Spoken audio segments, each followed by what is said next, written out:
C'est quoi la différence entre du racisme pur et dur et le racisme ordinaire?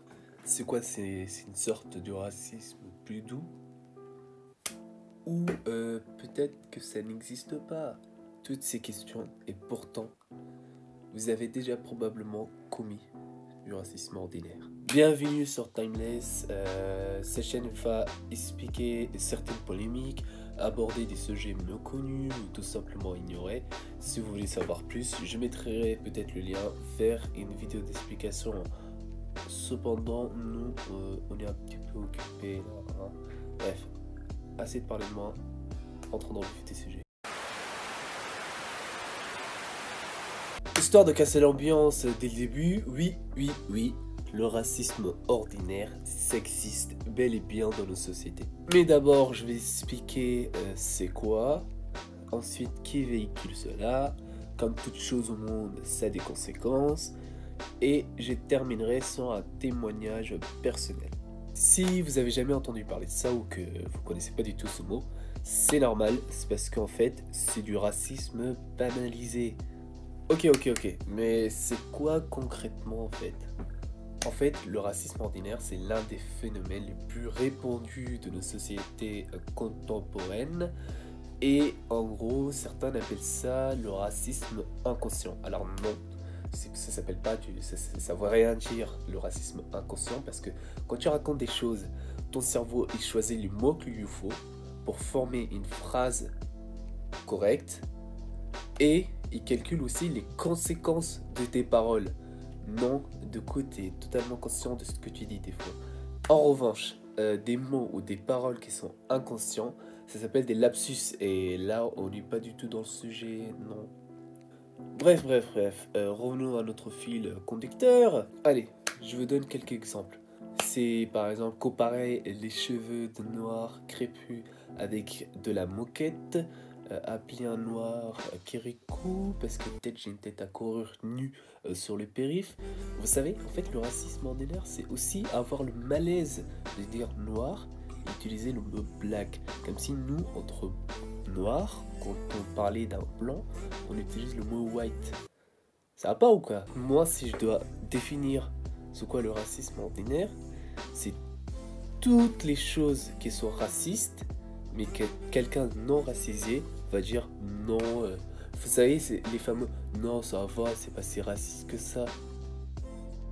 Et je vous promets, hein, les fameux ça va, c'est pas si raciste, ça m'énerve. Quand t'es pas quelqu'un de racisé, tu peux pas savoir ce que la personne ressent. Et c'est vraiment, on revient à l'ethnocentrie là. Genre, ça va, c'est pas si raciste. Ce que t'en sais, est-ce que toi c'est lui? Non, mais on est où là? Un des éléments les plus négligés du racisme ordinaire que j'ai fait le tour de YouTube, hein, personne n'en parle, c'est la sexualisation du corps noir. C'est-à-dire, en gros, lorsqu'on réduit l'homme ou la femme noire à un objet sexuel, c'est-à-dire, en fait, à ne pas confondre avec la négrophilie, ça fera peut-être l'objet d'une autre vidéo. Ça veut dire quoi? C'est-à-dire vouloir d'un homme ou d'une femme noire pour ceci ou pour cela, pour une raison particulière. Et en fait, ça réduit l'autre personne en une espèce d'objet. Et c'est hyper dégradant en fait. Selon moi, les personnes qui souffrent plus du racisme ordinaire, ce sont les Asiatiques à qui le mot racisme a été minimisé, c'est-à-dire comme si les Asiatiques ne pouvaient pas créer au racisme, etc. Et c'est tout à fait absurde. Vraiment. Résultat, ils souffrent du racisme ordinaire, mais en permanence. C'est-à-dire, trucs en mode, ils se ressemblent tous, ou généraliser toute l'Asie à la Chine. C'est-à-dire, t'as quelqu'un qui va dire oui, les mangas par exemple c'est chinois, je répondrai non c'est japonais, il va dire ouais mais c'est la même, non c'est pas la même, non. Moi je suis en train de m'énerver bêtement alors que je sais pas asiatique, vous voyez, et je sais même pas ce qu'une personne asiatique peut ressentir. Et arrêtez de minimiser leur souffrance avec des au calme c'est rien. Non, c'est pas au calme c'est rien, tu sais pas, t'es pas là.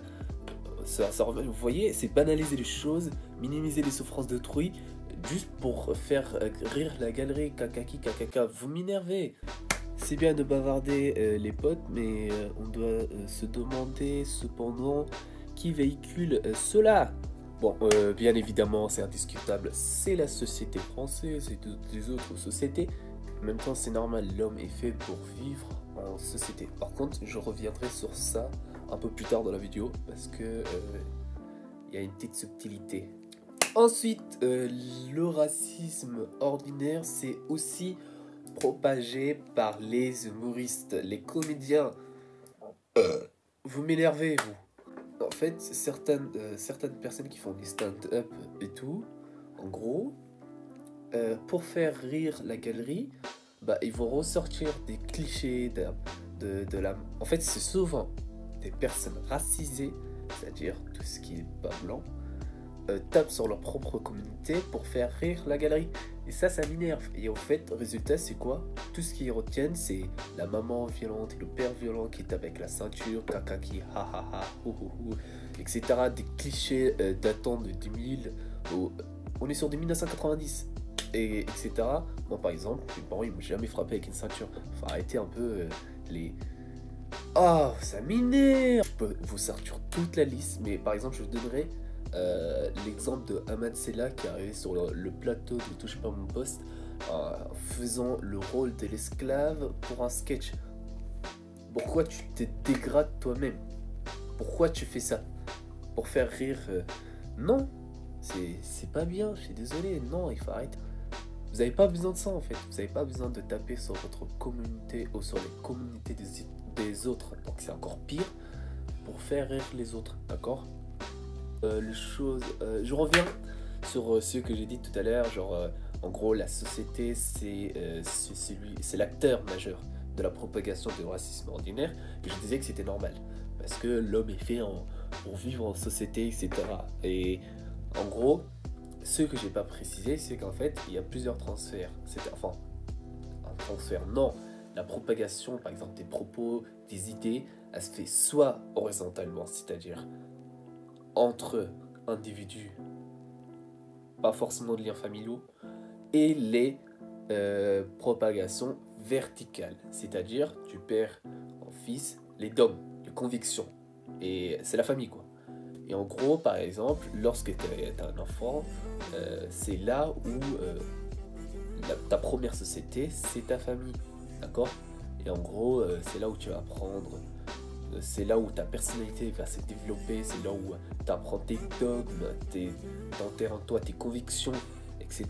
Et en gros, si on n'apprend pas dès l'âge de l'enfance que comparé à ton camarade, à par exemple quelque chose d'un objet, etc., c'est dégradant, etc., qu'il ne faut pas le faire.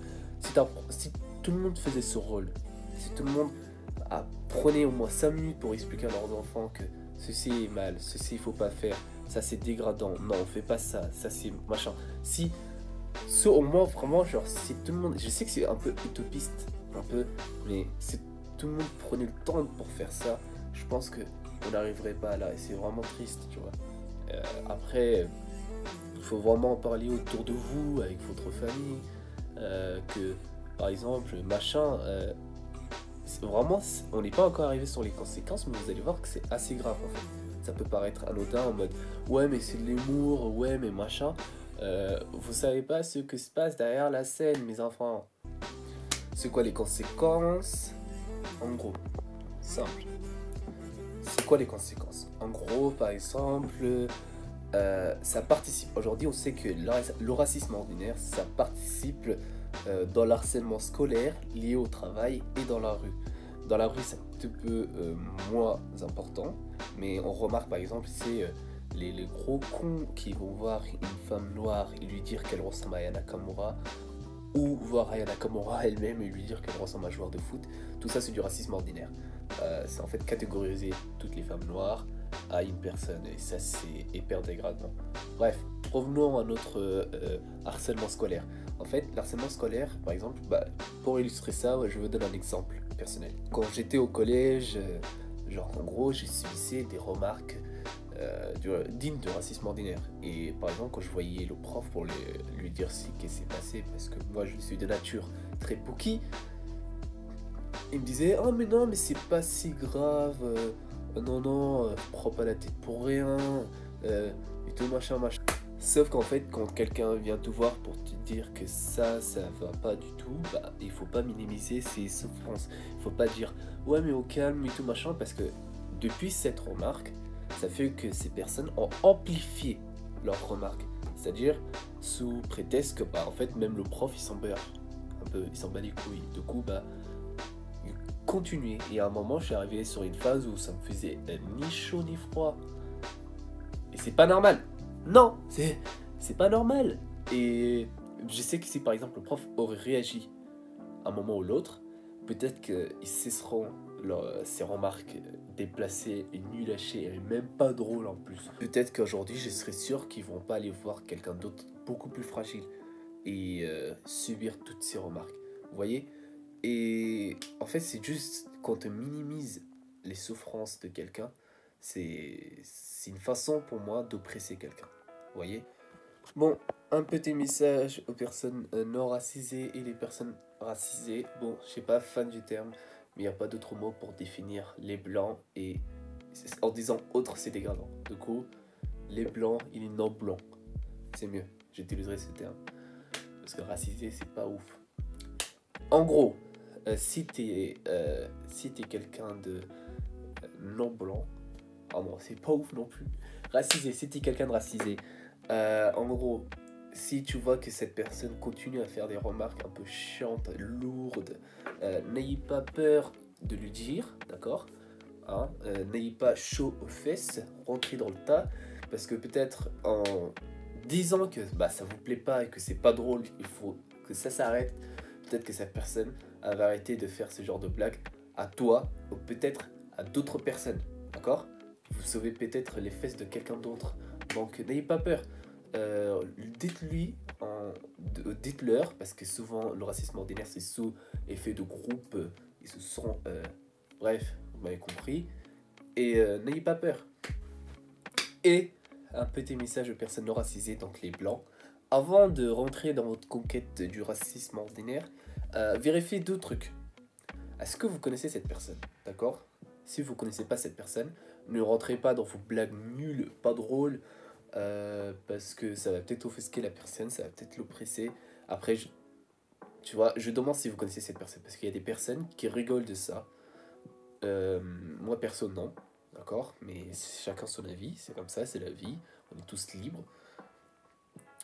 Si vous connaissez cette personne, est-ce que vous avez déjà fait ce genre de blague? Est-ce que c'est quoi ces remarques? Si la personne en face, elle est gênée ou elle a tendance à changer de sujet parce que vos blagues elles sont pas ouf, ne recommencez plus jamais, d'accord? Il y a des gens qui vont oser vous le dire que c'est mal, c'est nul, c'est pas drôle. Il y a d'autres personnes, ils vont juste vont pas chercher à vous vexer parce que vous êtes pas drôle, vous voyez? Mais en revanche, ils se sentent un peu blessés ou offusqués, bref, j'en passe. Du coup, vérifiez ces trois trucs ou ces deux trucs, je sais plus, bref. Voilà. Ce sujet se termine ici. Je vous demande gentiment de vous abonner parce que j'ai plein d'idées dans mon sac. Abonnez-vous, likez, partagez, activez la cloche. Bref. Voilà. Et à la prochaine.